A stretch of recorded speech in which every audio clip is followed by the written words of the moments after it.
Chers amis, bonsoir.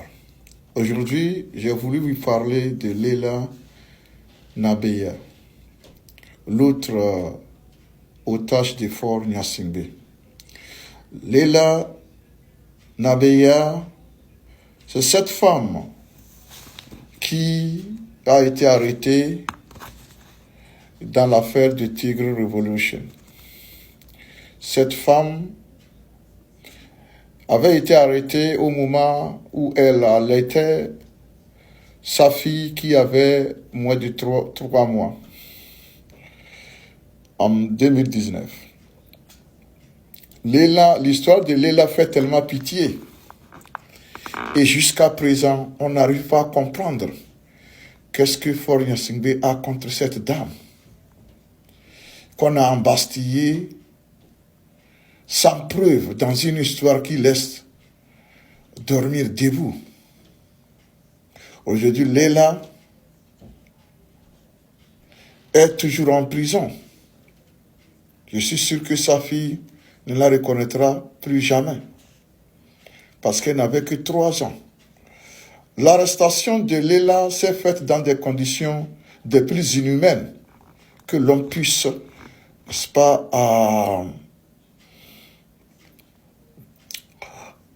en tout cas, connaître dans un monde moderne. Lorsque les gendarmes du fort sont arrivés dans la maison de Leila pour l'arrêter, elle tenait un seau et son enfant, sa fille qu'elle apprêtait à laver. On lui arracha la fille qu'on jeta par terre, une fille de 3 mois, et immédiatement on menotta la maman. C'est ainsi que sa fille qui criait « Maman, maman » par terre, personne de ces gens-là n'a pu avoir le cœur humain d'au moins traiter cet enfant, cette petite fille, au moins avec la pitié que l'on doit avoir pour des innocents.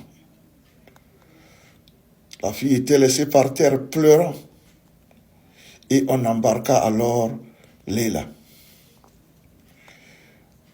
Leila, pour moi, est comme une prisonnière ou bien une otage personnelle du dictateur du Togo.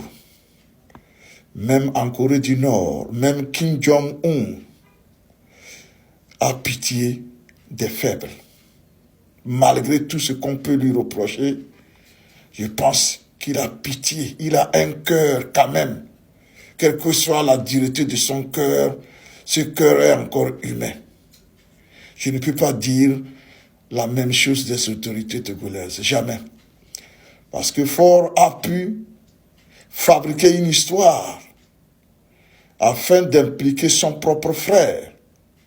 Celui-là même qui a acheté des machettes avec lesquelles on coupait les pieds et mains et têtes des Togolais en 2005, afin que Faure ne puisse s'accaparer du pouvoir.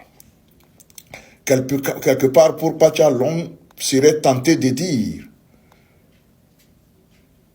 bien fait pour lui, à cause de tout ce bagage-là qui traîne derrière lui.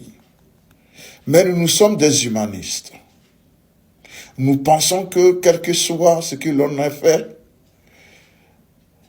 on doit toujours, à un moment donné, on va ressentir une pitié vis-à-vis de cette personne. Ce qui fait que, malgré tout ce que nous savons de Pacha, nous pensons toujours que il devait être libéré. Donc, celui qui a pu mettre son propre frère de sang en prison, avec le pied pourri, selon les dires, je ne vois pas pourquoi il ne va pas pouvoir faire pire que ça vis-à-vis de quelqu'un ou quelqu'un qui ne connaît nulle part. Vous voyez de qui il s'agit, vous voyez à qui nous avons affaire.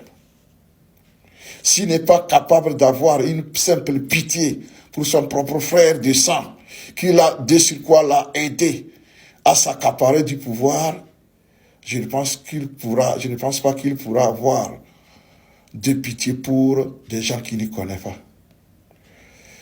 Et quand j'ai demandé, j'ai poussé, je m'étais énervé, j'ai dit, mais qu'est-ce que les chefs cantons traditionnels Kabylie font par rapport à l'affaire Pacha? Est-ce qu'ils ne peuvent pas dire à force, si tu ne libères pas Pacha, ne reviens plus ici pour Evala et autres?